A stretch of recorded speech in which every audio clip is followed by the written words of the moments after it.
এইতে 3টা বছর উনি নির্বাচন না দিয়ে বিনা ভোটে সারাটা দেশ চালিয়ে গেল, অথচ বাইরে এখন ছড়াচ্ছে যে আমরা নির্বাচিত সরকার, আমাদেরকে উৎখাত করে দিয়েছে। আপনি এত বড় মিথ্যা কথা বলতে পারছেন বাইরে যে? আপনি কি নির্বাচিত ছিলেন? শয়তানও বিশ্বাস করবে না। আপনি যে 154 জন ঘোষণা দিয়েছেন একটা নির্বাচনে, তো সেখানে নির্বাচন হলো কি করে? 151 জন হলেই সরকার গঠন করা যায়, সেখানে 154 জন অলরেডি ঘোষণা দিয়ে দিয়েছে। এরপরে এই যে দিনের ভোট আপনি রাতে করে নিলেন, দিনের ভোটটা রাতে হয়েছে। আমার সাথে এক ওসি ছিল জেলখানায়, 8 বছর তার জেল। ওই সময় মনে হয় 2 বছর চলছিল। আমারে বলছে, হুজুর আমি এই এসেছি, আসার পর আপনি যে তাওবার ব্যাখ্যা আমারে শোনালেন যে তাওবা হচ্ছে অপরাধ যার কাছে ক্ষমা চাওয়া লাগে তার কাছে, কিন্তু আমি তো এতদিন এগুলো বুঝতাম না, আমিও তওবা করেছি। কিভাবে? বলছে আমি এই যে নির্বাচন গেল, ওই সময় ফেনীতে দায়িত্বে ছিলাম। রাত 12টার পরে আমার দল বল নিয়ে আমি ভোট কাটা আরম্ভ করলাম আল্লাহর নাম নিয়ে। হ্যাঁ ঠিক এইভাবে বলিস, আমি আল্লাহর নামে ভোট কাটা আরম্ভ করেছি। একেবারে ফজরের আগ পর্যন্ত কাজ শেষ করলাম, পুরা বাক্স ভর্তি করে দিলাম, যতগুলো ছিল আমার আন্ডারে সবগুলো পাঠিয়ে দিলাম জায়গা মতো, দিয়ে আমি গোসল করলাম, ওযু করলাম, এবার নামাজ আদায় করলাম। নামাজ শেষ করে পড়লাম আস্তাগফিরুল্লাহ। আমার তাওবা কি হয়েছে? না, তাওবা হয়নি, ভণ্ডামি হয়েছে। কিসের তাওবা আপনার? আপনার তাওবা তো হবে তখন অপরাধ করেছেন যার কাছে, স্বীকার করবেন তার কাছে। আপনি আস্তাগফিরুল্লাহ পড়ছেন আল্লাহর কাছে, আপনি কি আল্লাহর কাছে অপরাধ করেছেন? আপনি অপরাধ করলেন ওই আসনে যিনি এমপি দাঁড়াবে, 4 লাখ মানুষ তার আন্ডারে ছিল, তাদের ভোট আপনি কেটে কেটে বাদ দিয়ে দিলেন। সুতরাং আপনাকে মাফ চাওয়া লাগবে ওই 4 লাখ মানুষের কাছে। এই কথা বলেন না কেন? শুধু উনি একা করেছে না আরো কেউ করেছিল? সারা দেশে একই অবস্থা, মরা মানুষেরও ভোট হয়েছিল। চাচা গেছে ভোট দেওয়ার জন্য, যারা ছিল ওই দায়িত্বে, বলছে চাচা আপনি এখন আসলেন, চাচি তো সেই সকালে এসে চলে গেছে। আচ্ছা বাবাজি আপনি বলছেন কি? চাচি 3 বছর আগে মরে গেছে। কি একটা মানে পাগলামি আরম্ভ করেছিল বলেন তো। আর এইটা এখন উনি বাইরে বসে বসে বিদেশি মানুষদেরকে শোনাচ্ছে যে আমরা নির্বাচিত সরকার ছিলাম। এইরকম বেহায়া মানুষ দুনিয়ায় আছে, আমার তো বিশ্বাস হয় না, এখন আমার মনে হচ্ছে। এখান থেকে একটা সূক্ষ্ম ষড়যন্ত্র বের হচ্ছে, আমি ওপেন ভাবে জানাচ্ছি। যারা বাইরে বসে বসে এই ষড়যন্ত্রগুলো করছেন, আমি কয়েকদিন আগে সিঙ্গাপুরে ছিলাম, ওখানে আরো বেশি হচ্ছে, কারণ এই শয়তানগুলো সব পালিয়েছে ওখানে। মানে 100 জনের আমার মনে হয় ওখানে 80 জন পালিয়ে আছে। যেই হোটেলে উঠে দেখি শয়তান একটা নামতেছে। কয়েকটার সাথে আমার সাক্ষাৎ হয়েছিল। আর মালয়েশিয়া কিছু আছে, আর এই যে দাদা বাবুদের দেশে তো একেবারে মন মতো পালিয়েছে। 350 এমপি পালিয়ে যায়, পৃথিবীর ইতিহাস পড়া তো দূরের কথা, আমি শুনিও নি। এমনকি জাতীয় মসজিদের ইমামও পালিয়েছে। আপনি বলেন তো, একটা দেশ কত রসাতলে চলে গেলে জাতীয় মসজিদের ইমামও পালিয়ে যায়। কয়েকদিন আগে জোর করার জন্য এসেছিল ইমামতি নিতে, মুসল্লিরা এমন জোতা পিটা করেছে, ও সকালে পরের দিন স্ট্যাটাস দিয়েছে মুসল্লিরা জোতা মেরেছে কিন্তু আমার গায়ে জোতা লাগেনি। কত বড় শয়তান! আপনাদের এই পুত্রবধূ এই জালেমাকে সে উপাধি দিয়েছিল কওমি জননী। আমি জেলখানায় কওমি মাদ্রাসায় 76 জন আলেমের সাথে ছিলাম। এই ঘোষণা দেওয়ার পরে তারা ওই দিন বক্তব্য করেছে, কইল কি উনি এটা দিয়েছিল একটা বিষয় নেওয়ার জন্য, যেন ওনাকে নড়াইল থেকে নৌকা মার্কা দেওয়া হয়। আপনি এত নিচে নামতে পারলেন একজন আলেম হয়ে, নৌকা মার্কায় মানুষ দাঁড়ায়, আপনি যদি কুকুর মার্কায় দাঁড়াচ্ছেন, হ্যাঁ নৌকা মার্কায় না দাঁড়িয়ে কেউ যদি এই বাংলাদেশে কুকুর মার্কায় দাঁড়ায় তাও সে পাস করবে। কিন্তু এই জিনিসটাকে আল্লাহ এত বেশি ঘৃণিত বানিয়ে দিয়েছে, এখন যদি কেউ নৌকায় ওঠে এ দরবেশের মতো সেও ধরা খাচ্ছে। নৌকা ওঠার কায়দা আছে? এই কথাটা বন্ধ করেন বললাম।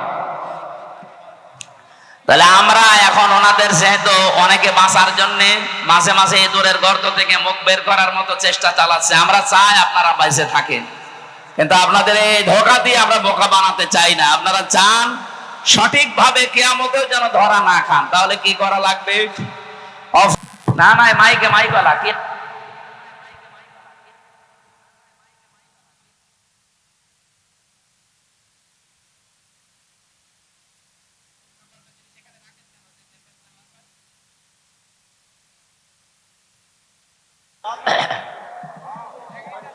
ফ্যানের বাতাস তো এখনো হচ্ছে, কই আওয়াজ তো হয় না। ওই মাইক মাইক ওখান থেকে সরান। রংপুরবাসী সাহাবীরা বললেন, আপনি তো এখনো বিচার করতে পারলেন না, বিচার হয়ে গেছে কি করে?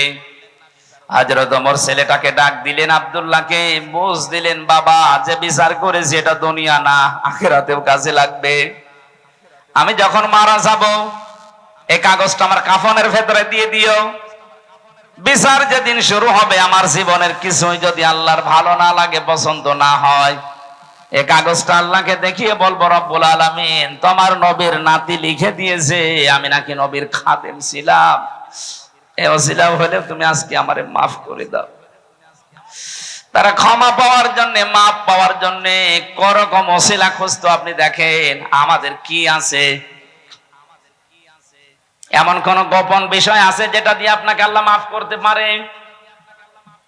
কবি এজন্য জানিয়েছেন, হাল্লাকা সিররুন ইনদাল্লাহ বাইনাকা আনতা ওয়া বাইনাল্লাহ হাল্লাকা সাদাকাতুন তাখফা লা ইয়ালামুহা ইল্লাল্লাহ।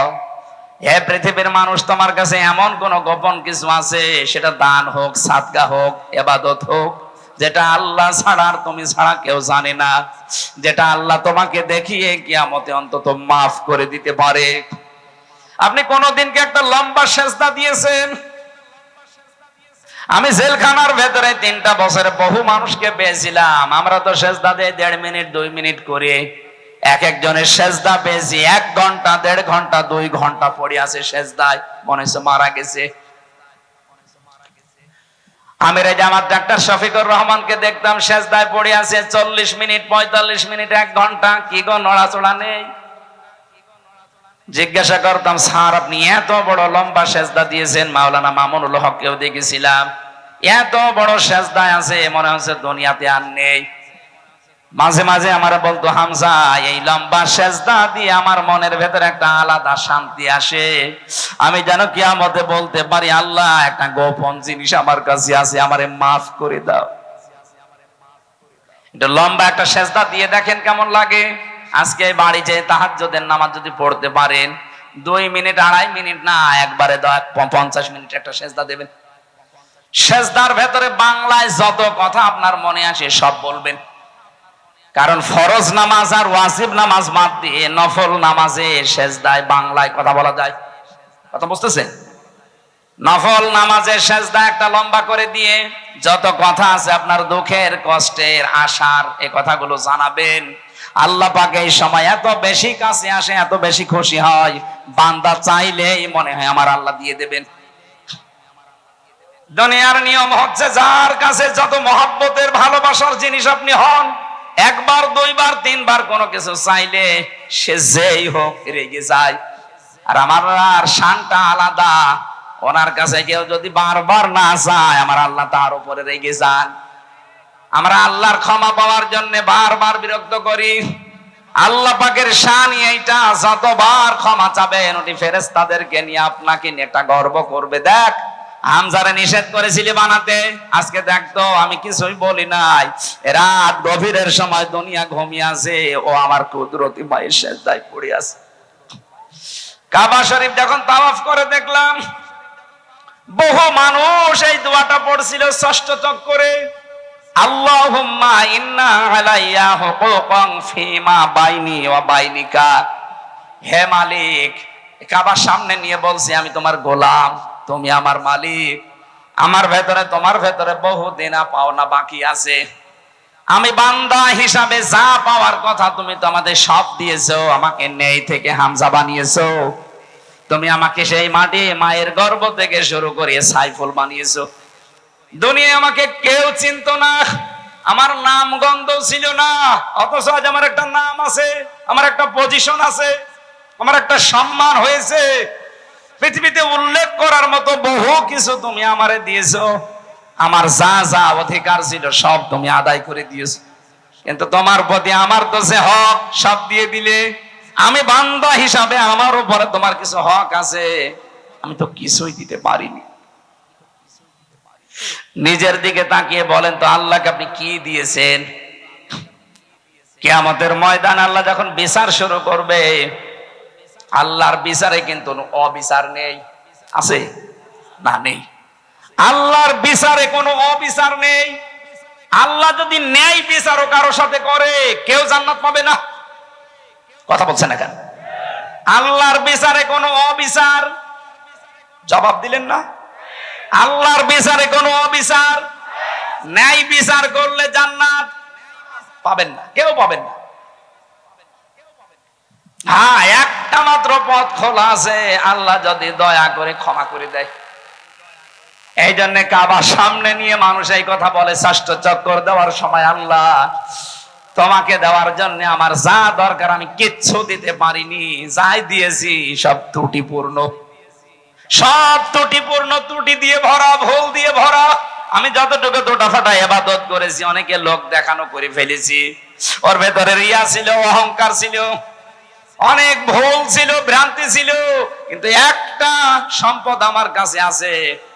আল্লাহ তোমার নাম যে গাফফার, তুমি আমারে মাফ করে দাও। কিয়ামতে আল্লাহ যখন কাউকে মাফ করতে চাইবেন, তাকে সবার সামনে বিচার করবেন না, একা একা নিয়ে যাবেন একটা জায়গায়, আলাদা চাদর দিয়ে ঘিরে দেবে ফেরেশতারা, সবাইকে দূরে সরিয়ে দিয়ে আল্লাহ নিজে বান্দার সামনে দাঁড়িয়ে বলবে, হামজা এই অপরাধগুলো করেছিলি। কেউ নেই, শুধু আল্লাহর সামনে আপনি একা দাঁড়িয়ে সব স্বীকার করা লাগবে। কারণ আপনার হাত কিন্তু কিছুক্ষণ পরে কথা বলবে যদি স্বীকার না করেন। আপনার চোখ কথা বলবে, পা কথা বলবে, সব কিছুই তো কথা বলবে। আপনি জানেন যে এখন আমি আল্লাহর সামনে দাঁড়িয়ে, কেউ নেই আমার আশপাশে। স্বীকার যখন একটা একটা করে বলবেন, আল্লাহ আমার ভুল হয়ে গেছে, মহান আল্লাহর কুদরতি যে বিশাল দরিয়া আছে, জোশ পয়দা হবে, ঢেউ পয়দা হবে।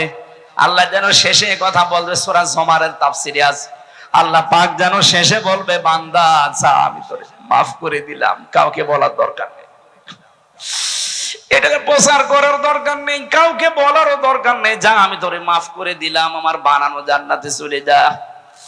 আল্লাহ তুমি আমাদের সবার জীবনে এরকম একটা কিছু তৈরি করে গোপনে মাফ করে দিও, বলেন আমিন।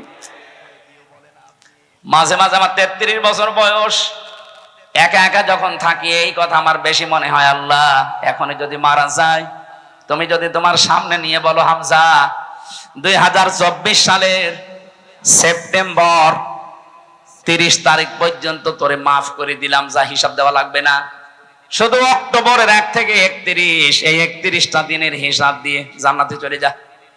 আমার যা কাজ কারবার, আমার তো মনে হয় 31 দিনের হিসাবও আমার এখনো রেডি হয়নি। 31 দিনের হিসাবও আমি দিতে পারবো না। আপনারা পারবেন না? আপনারা পারবেন? এটা কত কঠিন বিষয় যে ক্ষমা পাওয়া, মাপ পাওয়া, হিসাব। নবীজি নিজে নিষ্পাপ ছিলেন, আগে পিছনের সব কিছু আল্লাহ ক্ষমা করে দিয়েছেন। এরপরও প্রতিদিন তিনি 100 বার করে ক্ষমা চাইতেন। আল্লাহুম্মা হাসিবনি হিসাবা ইয়াসিরা, এ আল্লাহ তুমি আর যাই কর আমার হিসাবটা সহজ করে দিও। হিসাব সহজ মানে ওই যে আগে যেটা বললাম, এইটা কুদরতি পর্দা দিয়ে ঢেকে নিয়ে বলবে, বান্দা স্বীকার কর যে এগুলো করেছিলাম। যখনই আপনি অনুতপ্ত হয়ে অনুশোচনা করে কান্নাকাটি করবেন যে আমি করেছিলাম, আল্লাহ বলেন যা গোপনে মাফ করে দিলাম। আল্লাহ আমার সবার জীবনে তুমি এরকম একটা পজিশন তৈরি করে দিও, বলেন আমিন। নাই তো একটা যদি নিয়ামতের হিসাব যায়, কিচ্ছু না, শুধু পানি, তাও পারবেন না। আল্লাহর এক বান্দা মনে মনে করেছিল 1000 বছর আমি হায়াত পেয়েছি। এটা বনি ইসরাইলের ঘটনা। 1000 বছর আমি হায়াত পেলাম, 1000 বছর আমি জিহাদের ময়দানে কাটিয়েছি, দিনের বেলা, আর রাতের বেলা আমি কাটিয়েছি ইবাদতে, সিজদায়, তেলাওয়াতে। আল্লাহ আমাকে যা করলাম মনে হয় জান্নাত আমি পেয়ে যাব। ঠিক দেখে স্বপ্নে দেখে মারা গেছে, কিয়ামতের ময়দানে আল্লাহ কায়েম করে দিয়েছে, ওরে ডাক দিয়েছে, এদিকে আয়, তোরে জান্নাতে দিয়ে দিলাম, যা। লোকটার মনের ভেতরে একটু অহংকার, এত কিছু করলাম, আল্লাহ আমাকে একটু ধন্যবাদও দিল না, ওয়েলকাম দিল না, বলছে যা জান্নাত চলে যা। একটা কথা হইলো, আল্লাহ ওর মনের ভাষা বুঝতে পেরে ফেরেশতাদেরকে বলছে, শোন, যেখানে জাহান্নামের গরম বের হয় বেশি, ওই জায়গার পাশ দিয়ে ওরা ঘোরা, ওই জায়গার পাশ দিয়ে ঘোরাচ্ছিল। পানির পিপাসায় যখন কলিজা ফেটে যায়, ডাক দিয়ে বলে, আল্লাহ আমার একটু পানির ব্যবস্থা করো। কলিজা ফেটে যাচ্ছে, ফেরেশতারা বলে, না, এটা কিন্তু দুনিয়ার জীবনে তুমি নেই, এই ময়দানে পানি পেতে হলে ফ্রি পানি পাওয়া যাবে না, কিছু দেওয়া লাগবে। কি দেওয়া যায়? যা ইবাদত করেছো 1000 বছর ধরে, অর্ধেক আমাদের দিয়ে দাও। ঠিক আছে, দিয়ে দিলাম। পানি খাওয়ার পরে প্রসাব লাগে, কথা বলে না কেন? প্রসাবের চাপ আসার পরে বলছে, ভাই একটু প্রসাবের ব্যবস্থা করেন আমার। না, এখানে যেখানে সেখানে বসা যাবে না, প্রসাব যদি করতে চাও বাকি ইবাদত আমাদের দাও, আমরা একটা ব্যবস্থা করে দেই। বলে, দিয়ে দিলাম, আমি করব কি, আমি নিজেই বাঁচি না। প্রসাব করার পরে আল্লাহ যেন ডাক দিয়েছেন, বান্দা 1 গ্লাস পানি ভেতরে ঢোকালে আর 1 গ্লাস বের করে দিলে, এই জন্য তুমি 1000 বছরের বন্দেগী সব দিয়ে দিলে। 1000 বছর কিছু না করলেও 1 গ্লাস করে প্রতিদিন পানি খেয়েছো, প্রতিটি গ্লাসের বিনিময়ে 1000 বছর করে ইবাদত আমারে দিয়ে, তারপরে আমার জান্নাতে যাও। লোকটা সিজদায় পড়ে যাবে, ডাক দিয়ে বলবে, রব্বুল আলামিন, আমার ভুল হয়ে গেছে। কোন মানুষ তার ইবাদত বন্দেগী দিয়ে আল্লাহ তোমার জান্নাত পাওয়া সম্ভব না যদি তোমার ক্ষমা পাওয়া না যায়। এজন্য ওসিলা তালাশ করবেন সব সময়। কোন কাজে কোন ওসিলায় গোপন এমন কিছু আপনার দুনিয়ায় আছে যেটা দিয়ে আপনি মাপ চাইতে পারেন। গভীর রজনীতে চলে যাবেন একজনের বাড়িতে, যদি শোনেন আমাকে তার ছেলে মেয়ে লেখাপড়া করাতে পারছে না, নিজের সামর্থ্য থাকলে তারে 2000 টাকা রাতের বেলা দিয়ে বলে বই কিনবা। এই গোপনটা দুনিয়ার কেউ যদি না জানে, কিয়ামতে আল্লাহ ওইটা নিজে পেলে পোষে মানুষ করে বিশাল আকারে আপনাকে দেখাবে। এরকম কিছু আমাদের জীবনে আছে? নেই। যা করি অধিকাংশ লোক দেখানোর জন্য। রব্বুল আলামিন এর পরের শব্দে আমাদের জানিয়েছে, আল্লাযীনা ইউনফিকুনা ফিস সাররাই ওয়াদ-দাররাই ওয়াল কাযিমিনাল গায়যা ওয়াল আফিনা আনিন নাস। এই পৃথিবীতে যারা সচ্ছল অসচ্ছল, গরিব হোক ধনী হোক, যতটুকু যার সামর্থ্য আছে দান করতে থাকে, খরচ করতে থাকে আল্লাহর জন্য, দিনের জন্য, মানবতার জন্য, নিজের নিকট আত্মীয় স্বজনের জন্য। এখানে একটা পয়েন্ট আছে, এদিকে আসেন, একটা পয়েন্ট এখানে আছে। বিশ্ব নবী যেদিন নবুয়ত পেয়ে বাড়িতে আসলেন, তার স্ত্রী খাদিজাতুল কুবরাকে বলেছিলেন, স্ত্রী আমি ভয় পেয়েছি, আমার জীবনের উপরে আমার আশঙ্কা হয় আমি যেন মারা যাব, তুমি আমারে ঢেকে দাও। হযরতে খাদিজা ওই দিন বলেছিলেন, স্বামী আমার ভয় পাবেন না, কোন জিন ভূত পরী এবং কি আল্লাহ আপনাকে ভয় দেখাবে না। 5টা কথা বলেছিলেন খাদিজা ওই দিন। 1 নম্বরে, ইন্নাকা লা তাসিলুর রিহমা, আপনি রেহেমের সম্পর্কগুলো ঠিক রাখেন। এখান থেকে প্রমাণ হয় যে মানুষগুলো আত্মীয়তার সম্পর্ক দুনিয়ায় ঠিক রাখবে, মজবুত করবে, অটুট রাখবে, তাদের দুনিয়ার কোনো ভয় আল্লাহ দেখাবে না, সব ভয় দূর করে দেবে। এই কথা বুঝতেছেন? অথচ এই দেশে হাজারো আল্লাহওয়ালা মানুষ আমরা দেখতে পাই, তার আত্মীয়তার সম্পর্কগুলো ঠিক নেই। নিজের আপন ভাইয়ের সাথে কথা বলে না, নিজের আপন বোন গরিব, যেতে চায় না। ধর্ম আত্মীয় মাতিয়েছে রংপুর, মাসে 3 দিন যায়, এই কথা বলেন না কারো। নিজের নিকট আত্মীয় আপনার বোন, আপনার ভাই, আপনার চাচা, আপনার ফুফু, আপনার মা বাবা, এগুলো রক্তের সম্পর্ক না? এইগুলোর সাথে আজ 100 জনের প্রায় 95 জনের সম্পর্ক ভালো না।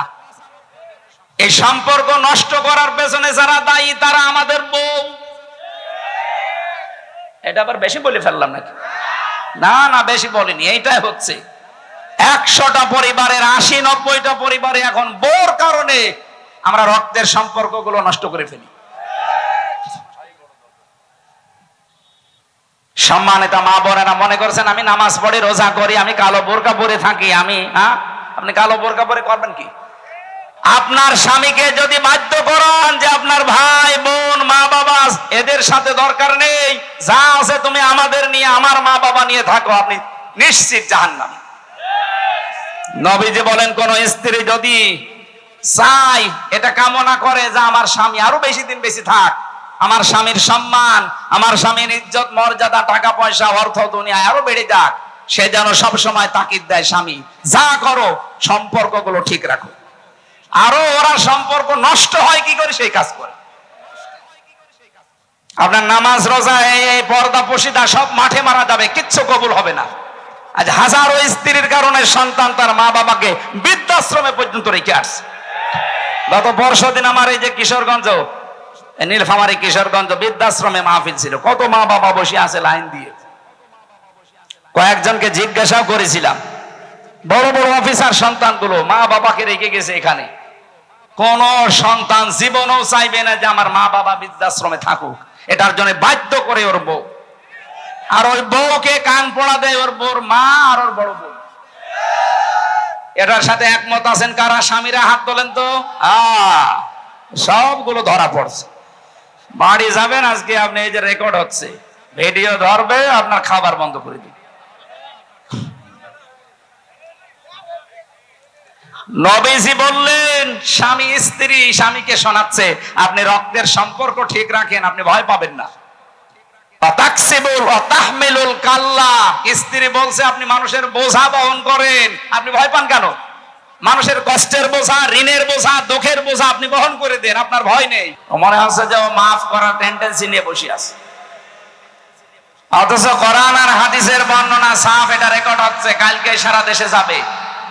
কেউ যদি অপরাধ মাফ করাতে চান, কোরআন আর হাদিসের কিছু নির্দেশনা বলি আছে না নেই? 1 নম্বরে, যে অপরাধ করেছেন ওই অপরাধের জন্য আগে দুনিয়ায় ক্ষমা পেয়ে তারপরে মারা যান, নয়তো আপনার খবর আছে। এখন ক্ষমাটা পাবেন কি করে? অপরাধ করেছেন যার কাছে, ক্ষমা চাবেন তার কাছে।